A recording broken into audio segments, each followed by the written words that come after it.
What's going on, guys? It's Landon, and this is David, and we're Taffy Hoops. So we have not, we haven't posted since last Wednesday, Tuesday. I don't remember when. Not a long time. It's been a long time. We're sorry for that. We've been really busy. So yeah, today we are, as of a few days ago, all the NBA awards are finally announced. So we can finally just look at all of them from a bird's eye view of being able to see all of them and just kind of review just kind of the award race and all that stuff. So you want to start off with? We'll talk about Sixth Man of the Year first. The winner was Jordan Clarkson. I say there were two guys that I thought that could win this race, and they were teammates, Jordan Clarkson and Joe Ingles. Those are the two guys that were most in it for me. Ingles shot crazy from three. I was watching a video about how in one location, one part of the three-point line, he was lights out, shot almost 60% from three at that area. So, his shooting and then his defense, as that 3-and-D guy, shows that he can be one of the top 6 man of the year. But I can see why Clarkson got it over him. Yeah, not that much more to add. Clarkson, from the very beginning of the year, seemed like he was going to run away with the award. He kind of slowed down towards the end, mid-end of the season, but he still deserved the award. Yeah, and it's great that the two teammates were. I loved watching the video of Ingles giving Clarkson the award. It just was cool to see teammates, and obviously Ingles wasn't upset because it was his own teammate, and you should just be set on winning and hope if the Jazz can just be set on winning, maybe they'll win the series. Who knows? Yeah. Coach of the Year. The winner was Tom Thibodeau. I originally had Monty Williams winning this award, but the last month of the season, the Knicks move up to the 4th spot. It just shows the Knicks defense, and also shows his ability to coach Julius Randle to kind of have that 3-point shot, to coach him to giving maximum effort. Julius Randle kind of seemed like as a lackadaisical player at New Orleans and in Los Angeles. So giving maximum effort on defense and on offense, and also getting that 3, Tib gets a lot of credit for that. Yeah, I think I had him in our month left of the season award video. I think I had Thibodeau. I remember correctly. Yeah, just what he's done for that Knicks team. No one expected them to make the playoffs this year. Right. They didn't have great playoff success, which is fine. But yeah, I love what he was able to do this year. Mm-hmm. Just take them to a 4 seed. That's crazy. Yeah. And there are some great coaches this year that did some amazing things that deserve to be mentioned. You already mentioned Monty Williams, Quinn Snyder, Mike Malone, Quinn Snyder. Yeah. So moving on, I think that about wraps up Coach of the Year. Mm-hmm. What? Defense Player of the Year, Rudy Gobert won it. Mm-hmm. It kind of annoyed me, honestly. I'm just so annoyed with centers always winning it. This is the year where I thought Ben Simmons could win it. He seems like it would have been. He seemed like the person that would be the non-center to win it. So many centers have won it recently. Gobert's won it. Giannis counts as a center for this. Anthony Davis has always been in consideration. He's never won it. Yes, I count. Yeah. Yeah, it would have been really cool to see Ben Simmons win. He was definitely in it. Mm-hmm. As a Pacers fan, I would like to believe that Miles Turner was in it for a long time, but I don't know if he ever really was. He was the block champion, though. He was actually people. How often does the block champion actually win Defense Player of the Year? When Rudy Gobert wins. When Rudy Gobert wins, Not yeah. this year, but yeah. But like not when like Hassan Whiteside has like 3 blocks a game. Well, does Hassan Whiteside count? Does he that's all Probably he does. not. That's all he does. He doesn't play offense. Yeah. Yeah. I like. I mean, Rudy Gobert. It took so much effort to say that. I can't even think of words right now. I'm not mad that Rudy Gobert won. He just seems like it's such to be able to say that you have the Defensive Player of the Year three times. That's like puts you down as one of the like greatest defenders of all time. I wouldn't maybe not. Rudy Gobert isn't a player that strikes me as like an all-time great defender. He's not. Just as a very like just current league defender kind of. Right. Like I wouldn't put him at the level of Kawhi. I wouldn't put him at the level of Draymond Green. Those guys are going down Ben as Wallace. yeah. People like that. Yeah. I see A him as, lesser Ben Wallace too. I see him as like one of the best shot blockers of all time, but I don't see him as an all-around defender.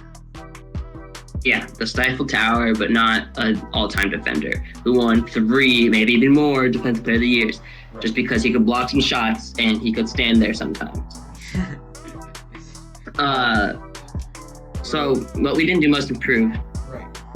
That's the next one I was So, going to say. most improved goes to Julius Randle. It's very weird to see someone get a regular season award after the playoffs have already started, and like they get the award during the playoffs. It's weird to see Julius Randle Like win Yeah. the most improved when he just got obliterated in the playoffs and Right. looks like normal, like what we were used to seeing Julius Randle look like. Yeah. It's weird to see him win most improved like that, but he deserves it. Mhm. No, if it was right at the end of the regular season, Julius Randle deserves it. Yeah. I was really high on Julius Randle at the end of the season. And Yeah, there's players like Jaylen Brown need to be mentioned. Like they had good seasons too, like he got but no one had the leap. No one had the leap that Julius Randle did, Yeah, and that's no why one- he wins most improved. I could if Christian Wood played all season, I could see him contending for that spot, but his injury kind of kept him out of the race. Let's move on to Rookie of the Year, which was announced yesterday, or when the video comes out, it'll be Wednesday. But we're filming this on Thursday. Anyway, LaMelo got Rookie of the Year, and This is the award that I see the most contention for. yeah, The most debate, yeah, the most debate. maybe 6 Man of the Year, so- but that's not what it's for. Not even like Yeah, it's more just with people bringing up like arguments or like just like kind of good things that I would have picked Joey. Ingles did. You would have picked Joey. No, I have Clarkson, but I would still say Rookie of the Year is the most debated award for me. Yeah. And it's obviously to the top 2 guys, LaMelo and A1 from day one, Anthony Edwards. Tyrese Halliburton, thank you for your service, but you're not in the running. He's not the top. He's not one of the top 2 guys. Yeah.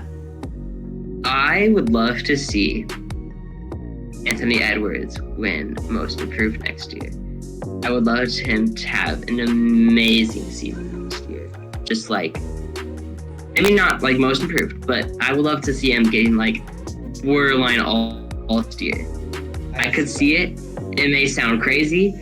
I could see him just being like, just ticked off that he didn't win this award when he was this close and so available for the team in a season where availability is everything, and just popping off next season. I could see both players will definitely be stars, if not superstars, in this league. One thing we didn't know about this class, and we all thought it was like the top 3 guys. obviously LaMelo, James Wiseman, and Anthony Edwards. And James Wiseman's kind of fallen off, but we didn't know this draft was super deep. You have guys in contention like Jae'Sean Tate, who wasn't even drafted, Tyrese Halliburton. You have Sadiq Bey, who was like much later in the draft. So we have guys that are contributing in this rookie class that we never saw contributing at all. Yes, you have LaMelo, Anthony Edwards, Tyrese, Halliburton, to be specific, not Maxey. But Maxey is you have those three. Like Maxey is one of those guys that can contribute. Yeah, but I'm saying the top three, they're like amazing. They're like amazing NBA players. Right. Whereas then a lot of there's just a ton of just solid players in this rookie class, and that's amazing. I love it. So yeah, again, LaMelo, amazing year. He's gonna be a phenomenal player. Then Anthony Edwards, I hope he uses this to get stronger and better.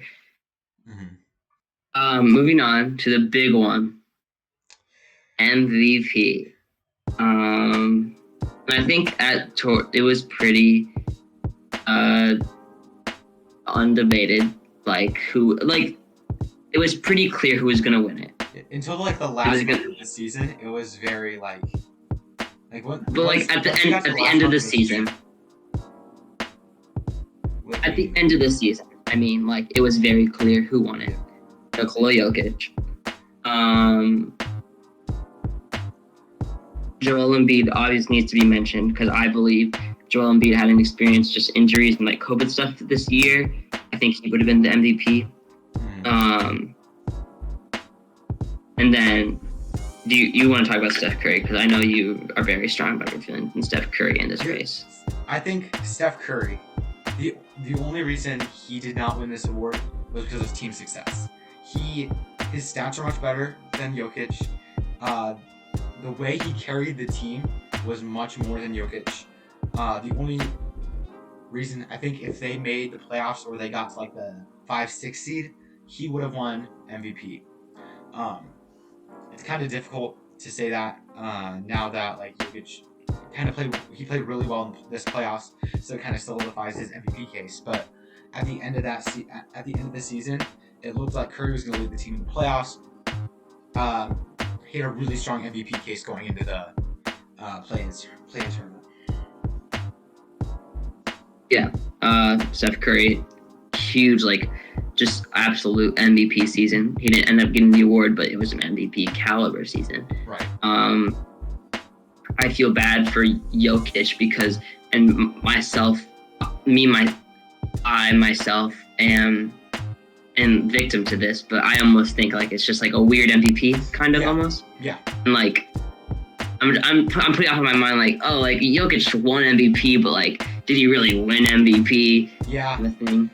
Yeah, because there's been so many injuries that you can put an asterisk on almost everything in this season. Like you could. Yeah, and like, yeah, he won MVP, but did he? Did he? Yeah. He's a great player, but like, is he top 5? Is he the MVP? Yeah. Like, is he top 5? Is he top 3? I feel like this is one of the first times since Russell Westbrook won MVP where we're thinking, is this player actually like a top 5 player? Because like Giannis, we were sure he was top 3, top 5. Harden, top 3, top 5. We were 100% sure right at that time that he was a top 5 NBA player. With Jokic, we're not sure. With Westbrook, we weren't sure. And both of those seasons were weird seasons. Russell Westbrook, where he had an anomaly, he averaged a triple-double. And for Jokic, just a lot of injuries. He played very well, and he deserves the award. He needs to have credit where it's due. But there were so many guys that were injured that could have won this award, or Curry, where team success kind of failed him out there. Yeah, so one final time. Jokic did amazing things. Amazing season. Weird season. It was a weird season for everyone, but he did amazing things, and he deserves some sort of recognition for what he did this season. So yeah, make sure down below in the comments to just share your thoughts on all the awards this year. And like, I mean, I don't know. Yeah, just leave your thoughts on the awards, what we discussed, everything. So yeah,